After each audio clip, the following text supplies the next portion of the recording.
Hello everyone, we are Jose Heymann and I, Adriana Echeverria, and we will talk about non-fiction, in this case it's biography, and we choose Nelson Mandela to, to talk about him. Okay.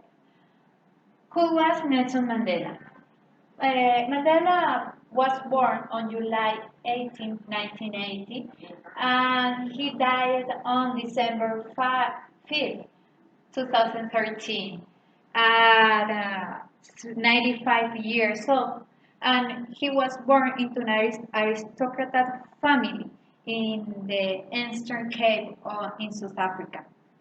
He was a son of a chief, and his real name was Rolihlahla Mandela. He also carried the clan name Madiba, and his closer friends called him Madiba also. But about his name, Nelson, was given to him by his English teacher on his first day at school when he was 7 years old. And he didn't attend the school before because his family it was in charge of a cattle and he had his house, and it is for that he had to attend and also. But from that moment he didn't leave the studies. And he was anti-apartheid, revolutionary, political leader, and philanthropist. About the apartheid, apartheid was a system of an institutionalized racial segregation that existed in South Africa, and it was adopted as a form of policy by the South African government after the election of National Party in 1948 in general elections until the early 1990. Apartheid was characterized by an authoritarian political culture based on the white supremacy, which ensured that South Africa was dominated politically, socially and economically by the nation's minority white population that the statistics says that it was around 21%. And according to the system of social stratification, white citizens had the highest status, followed in the census order by Asians, colors, and then the black Africans.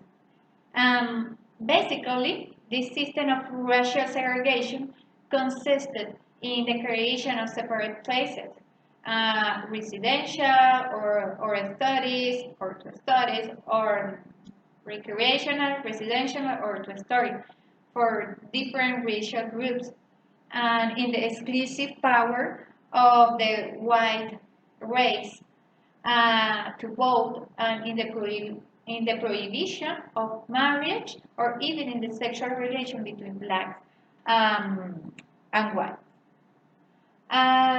In 1941, he arrived to Johannesburg having fled an arranged marriage. A marriage was arranged for Mandela, so in 1941 he fled to Johannesburg with a woman that it had chosen for him, but neither of them wanted to marry. However, he married 3 times, and his second wife was Winnie. He's the most famous, and she was with him for 38 years, and the most of his fight against the apartheid. But finally, he divorced her in 1996, and in 1998, he married again with Graça Machel, and she was with him until his death, and and also he had 9 children with his 3 different wives.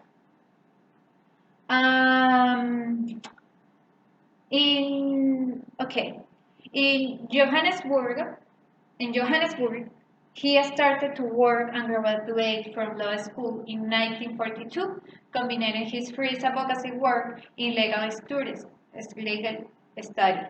Mandela joined the African National Congress, an organization that carried out the peaceful campaigns against the discrimination and excessive exploitation suffered by Black South Africa. Thus, we begin his political career.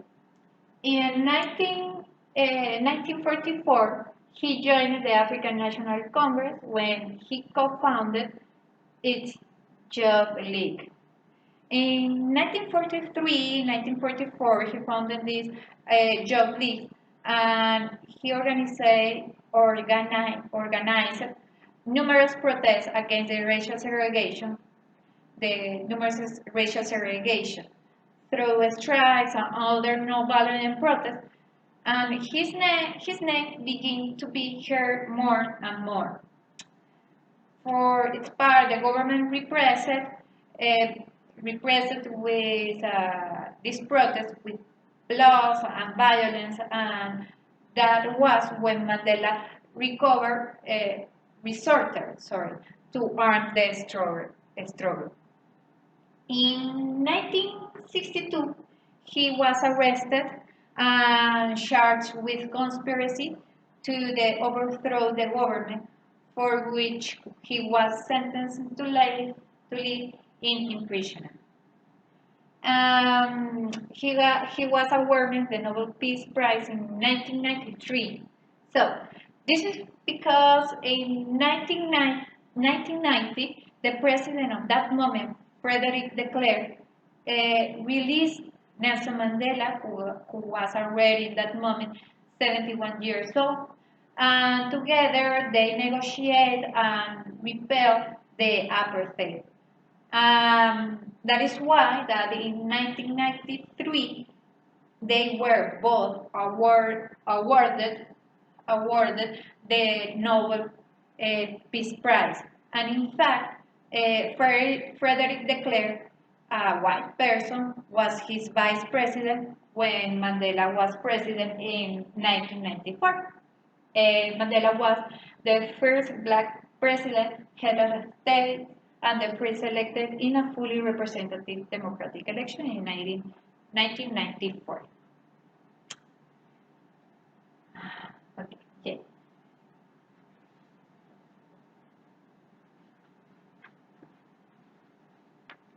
J. In August of 1962, he was found by the police near Hawick with Cecil Williams on August 5 of 1962.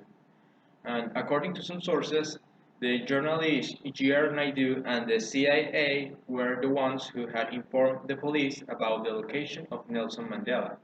But this is not completely true. Nelson Mandela was charged by 4 counts of sabotage and conspiracy to overthrow the government after a raid by the police at the Leaf farm, ending sentence to life imprisonment. And by that time, he was the most famous prisoner against the anti-apartheid movement. He used his time in prison to further his studies, read widely, reflect deeply, and learn as much as he could about the African era, about his culture and the history. He became proficient in the Afrikaans, engaged his jailers intensity, and nurtured deeply his friendships in, and in the prison with his fellow prisoners. Thanks to the position as the leader of the African National Congress, he managed to improve his conditions during prison and lost his mother and oldest son just in the first year. In February of 1985, he started the negotiations with the government, so Mandela took the decision to talk with the representatives of the government. But these refused to negotiate, and instead they deployed the police to submit any riots and revolts. So the ANC made 466 sabotage in 2 years by the 2 years. Botha, the the president of South Africa by that time, invited Nelson Mandela to a meeting. That was in December of 1988. In a meeting or in the month of July, and incidentally had tea, something that Mandela himself considered a formidable gesture. But Botha was replaced as president by de Klerk 6 weeks later. The new president believed that the apartheid movement was unsustainable, so he unconditionally released all the prisoners of the ANC except Nelson Mandela.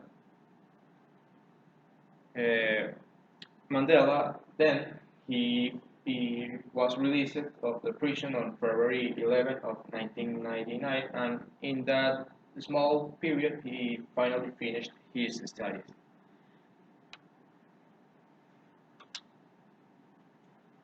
The letters. Here I have an example of a letter that Mandela sent to his son, his daughter, and his mother. To Senani and Sidney Mandela, his middle and youngest daughter. This was on the February 4th of 1969. My darling, the nice letter by Cindy reached me safely, and I was indeed very glad to know that she is now in Standard 2. When Mommy came to see me last December, she told me that both of you had passed your examinations and that Seni was now in Standard 3. I know that Gato and Maki have also passed. It pleased me very much to see that all my children are doing well. I hope that you will do even better at the end of the year. I was happy to learn that Seni can cook chips, rice, meat, and many other things. I am looking forward to the day when I will be able to enjoy all that she cooks. Tsitsi says her heart is sore because I am not at home and wants to know when I will come back. I do not know. My darling, when I will return, you will remember that in the letter I wrote in 1966, I told you that the white judge said I should stay in jail for the rest of my life. It may be long before I come back. It may be soon. Nobody knows when it will be, not even the judge who said I should be kept here. But I am certain that one day I will be back at home to live in happiness with you until the end of my days. Do not worry about me now. I am happy, well, and full of strength and hope. The only thing I long for is you, but whenever I feel lonely, I look at your photo, which is always in front of me. It has a white frame with a black margin. It is a lovely photo. For the last 2 years, I have been asking Mommy to send me a group of photos with Cincy, Seni, Maki, Gato, Nompun, and Kaseka. But up to now, I have not received it. The photo will make me even more happy than I am at the present moment. Many thanks for the wonderful Christmas cards you sent me. Apart from yours, I received one from Kagato and another from Mumi. I hope you receive more. Mommy visits me 2 or 3 times a year. She also arranges for Kagato and others to see me. Father Long of the Roman Catholic Church, St. Patrick, Mowbray, Cape Town, still visits me once a month. In addition, I am allowed to receive and write one letter every month. All these things keeps me happy and hopeful. Please pass my fondest regard to Father Borelli and tell the Mother Superior that I am greatly indebted to her and all the sisters for the help and guidance they are giving you. Perhaps someday I may be able in some small ways to return this kindness. In December 1965, I received a letter from Seni, in which she also asked me to come back home, just as she says in hers. The English was good and the handwriting clear, but I was completely surprised to get one from Cynthia. Her English was also good and the writing was just as clear. You're doing well, my darling. Keep it up. With lots of love and million kisses, affectionately, Dad. Uh, when he was released from the prison, there were some elections. There were the first democratic elections of in 1990. So he became the first black president in South Africa. After the first democratic election of 1990, Mandela formed a government of national unity led by the African National Congress, focusing on the rebuilding of the nation, the reconciliation, the unemployment, equal benefits, the free medical care for children below 6 years old and pregnant women, the telecommunications, educational system for all children, power and water services, because this was very important because in South Africa, less than the 50% of the population didn't have the power or water services. The rebuilding of houses after the war, the protections of worker and the protection of worker rights. The only thing that Mandela didn't had in mind was the problem with the AIDS or the SIDA, that illness, because in South Africa at that moment that illness was very common among the population.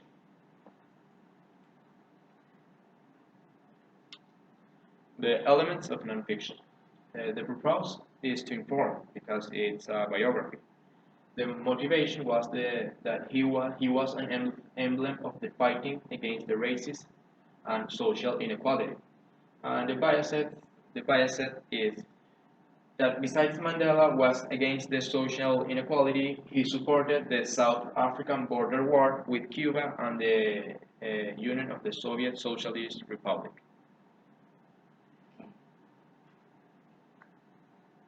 Um, um, the viewpoint it was right in third person.